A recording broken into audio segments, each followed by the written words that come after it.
ஒவ்வொரு மனிதனும்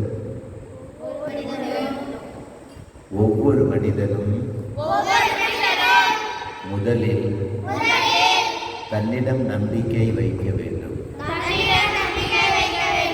என்பதை வேதாந்தம் போதிக்கிறது.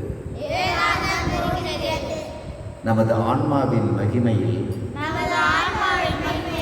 நம்பிக்கையின்மையே நாத்திகம் என்று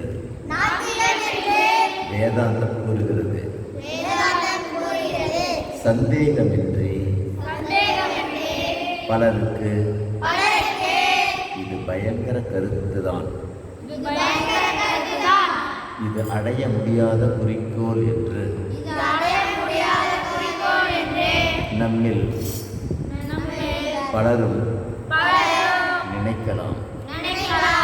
ஆனால் இதை ஒவ்வொரு மனிதனாலும் அடைய முடியும் என்று வேதாந்தம் வலியுறுத்துகிறது.